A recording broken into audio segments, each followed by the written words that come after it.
Welcome back, everybody. We're diving into a question today that seems to keep coming back. Um, do violent video games actually lead to more violence? In the real world, it seems like every time something awful happens, especially if it involves kids or teenagers, this debate just explodes again. Yeah, absolutely right. I think it's a question that so many people worry about. Parents, obviously. Politicians love to talk about it. And the media, well, they often make the whole thing even more intense. So the big question is there really anything to back up all that worry? Is there actual proof? That's exactly what we're going to try to figure out today. We've got a ton of research to go through, expert opinions, and we even found some interesting social commentary. Cool. So let's get right into it. I think it's really interesting how this whole debate, it's not new. Like this worry about video games and violence has been around pretty much as long as video games have been around. Oh, yeah, for sure. Remember that game Death Race back in 1976? Players were running over these little figures. I mean, they were just pixels on a screen, but the controversy was huge. People were freaking out like they were pulling the game machines out of arcades and literally setting them on fire. Wow. It's kind of funny now when you think about it, but I guess it just shows you how strong these fears can be. Definitely. And then you have the 90s, games like Mortal Kombat with all that crazy gore that really kicked things up. There were actual congressional hearings about it, and of course there's Doom. After the Columbine shooting, that game was basically enemy number one. Yeah, dumb became the scapegoat, even though tons of people played it and didn't turn into criminals. You said it. And it's sad because we still see that kind of reaction today. Sometimes it feels like politicians would rather blame a video game than actually try to deal with the really hard stuff, the problems that actually lead to violence. So let's look at the science. After all this time, all this research, have we found any solid proof that violent video games cause real-life violence? Right. Let's get past all the hype and look at what's real. What do the actual studies tell us? Well, despite years and years of looking into it, researchers haven't been able to find a direct link. Like playing a violent game doesn't mean you automatically turn into a criminal. And we're not talking about some tiny studies here. There was a massive analysis done in 2020. It was published in Royal Society Open Science, and it looked at a mountain of data. Their conclusion was pretty clear. Violent video games might have a tiny effect on aggression, but it's so small it basically doesn't matter. Wow, that's pretty convincing. So it's not just one study. It's like a whole bunch of them all saying the same thing. Exactly. And it's not just the size of the studies either. Another study in 2019 done by Przybyłski and Weinstein, they zeroed in on teenagers, tracked their gaming habits and their behavior. And guess what? They found absolutely no connection between getting more aggressive and how many hours kids spent playing these violent games. So we've got all this research basically saying, nope, there's no link. So why do we keep hearing this idea that there is? Why does that myth keep hanging on? Well, it's easy to look for connections, especially when something terrible happens. Our brains are wired to find patterns, simple explanations. Something bad happens, and we want to know why, or we want to blame something. Right. It's easier to point the finger at a video game than to try to understand the really hard stuff, like mental health issues or the problems in our society, all the things that might actually contribute to violence. That's it. And to be fair, not every study about this has been perfect. Some have been criticized because they weren't done in the best way, or maybe they jumped to conclusions that the data didn't really support. You mean there's a chance of bias getting mixed into the research? Absolutely. It's a really sensitive topic. So there's always a chance that a researcher's own ideas or even the pressure to get funding or publish something that'll make a splash, all that can affect the results. Some people argue that if someone's already prone to violence, they might be drawn to both violent games and aggressive behavior.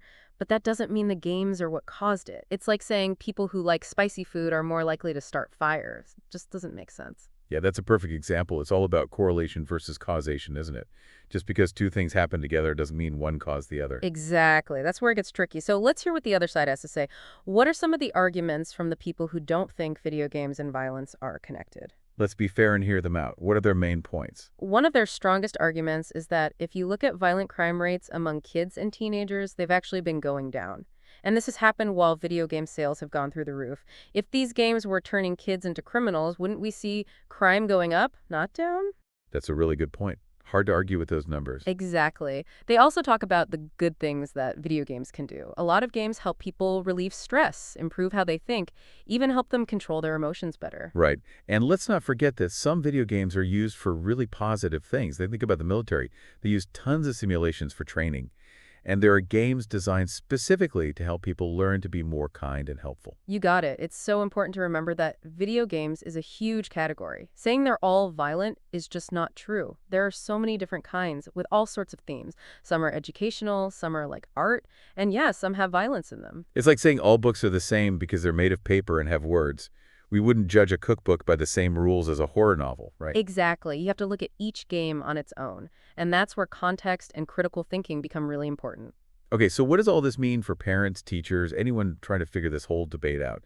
What are the most important things to take away from all this? I think the biggest takeaway is that we need balance. It's not about banning games or acting like they're all evil. It's about parents getting involved, playing games with your kids, setting limits on screen time, and talking to them about the choices they make in the game. Like, how do those choices relate to real life? So it's about teaching them to be smart about media, to think critically, right?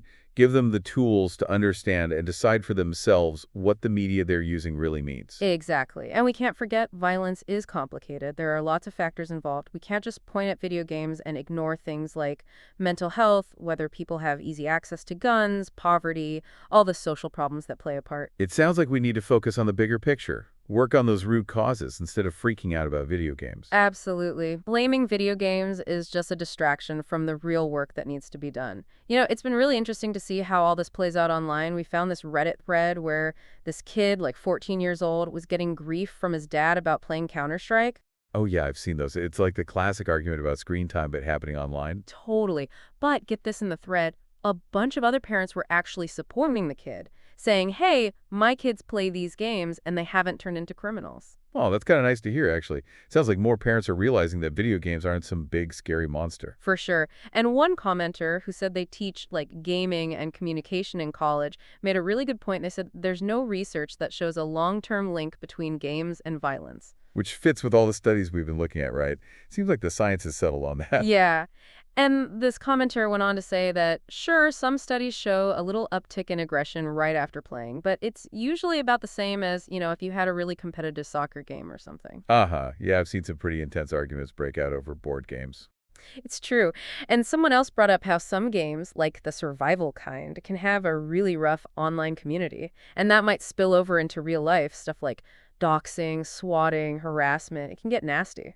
Yeah, that's a worry for sure. It shows why we need to know what games our kids are actually playing, instead of lumping them all together and saying they're all bad. Totally. Not all games are the same. A game like Animal Crossing is going to be way different from something like Grand Theft Auto. Right, absolutely. Speaking of Grand Theft Auto, we found this article that talked about how that game in particular has been at the center of this whole debate forever. Yeah, Grand Theft Auto, it's like the ultimate example of a violent game for a lot of people. Right, it lets you do all sorts of crazy stuff in the game world. But does any of that actually turn into real-life harm? The article pointed out that even though Grand Theft Auto has all this controversial stuff, it can actually help people de-stress, even make them feel happy or excited. It really depends on the person, how they're using the game. So true. It's like with anything, movies, books, whatever. It's about how you understand it, how you use it, what you choose to do with it, both in the game and in real life. Right, it's not just the game itself, it's about you and how you relate to it. That's it. And another really important point they made in that article was that if we keep obsessing over video games as the main cause of violence, we miss all these other really important factors. Things like poverty, domestic abuse, mental health problems, and of course, how easy it is to get guns. Yeah, those are huge issues we can't ignore. We can't just blame video games and pretend those problems don't exist. Exactly. The article even compared the U.S. to Australia. After a mass shooting, Australia cracked down on guns, and they saw a big drop in gun violence. They were basically saying that maybe instead of trying to control video games, we should think more about gun control. That's an interesting way to think about it. It makes you wonder if we're putting our energy in the right place. Are we dealing with the root causes of violence or just chasing symptoms?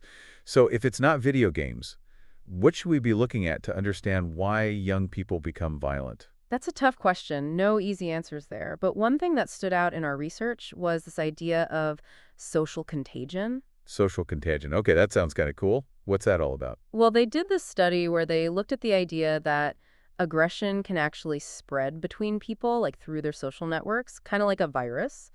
And what they found was that even people who didn't play violent video games themselves were more likely to act aggressive if their friends played them a lot. Whoa.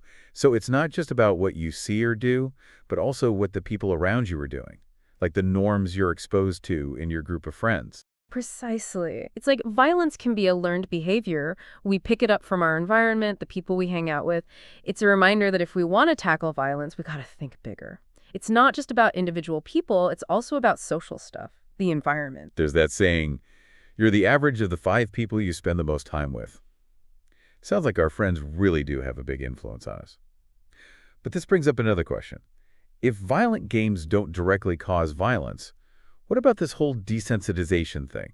Like, do they make us numb to violence in real life? That's a worry I hear a lot, and it makes sense. There are studies showing that, yeah, playing these games can make your body react less strongly to violence. But But what? There's got to be a but coming. there is. We don't have all the answers yet. The research is still going on, and even if there is some desensitization, that doesn't automatically mean you're going to go out and be violent yourself.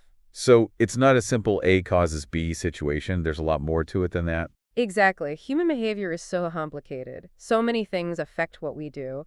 To boil it all down to video games make people violent is just way too simplistic, and it can actually be harmful. It's a good reminder that we should be careful about making big pronouncements based on just one study. We got to look at the whole picture, all the different factors involved. Absolutely. Oh, and speaking of different studies, some research has actually shown that playing certain kinds of games, especially ones that involve teamwork and cooperation, can actually make people more helpful and kind. Wait, really? So instead of turning kids into, like, heartless robots, some games might make them more compassionate? It might seem weird, but yeah, that's what some studies are showing. It really highlights how diverse the gaming world is. We can't just assume that all games are bad or that they all have the same effects. That's why I love getting into these topics. You find all these little details and you realize that things are way more complicated than you thought. It's not about finding one easy answer or placing blame. It's about understanding things better, having more thoughtful conversations. I couldn't agree more. It's about learning and looking at things critically, not just reacting out of fear or because of some crazy headline. Wow, this has been like a deep dive for real. We've gone through so much, the history, the science, all the different arguments. Yeah, and I think we actually busted some myths along the way, right? Like, it's pretty obvious now that the whole violent video games equal violence in real life thing, it's just not that simple. You got it. We can't just look at a video game and say, that's the problem. People are way more complicated than that. It's not like there's one easy answer. It's like blaming traffic on just one car. There's so much more going on. Exactly. Video games are just one part of a huge picture. If we really want to understand violence, we got to look at everything: mental health, the environment people grow up in, whether they have easy access to weapons, all of it. It's kind of like those detective shows. The detectives have to gather all the evidence, not just focus on one suspect. You got to see the whole thing. Perfect analogy. And even then, even with all the evidence, you might not get a clear answer. People are unpredictable. That's what makes studying human behavior so interesting. Totally agree. But I think what we really want our listeners to take away from this is that we need to stop with the knee-jerk reactions.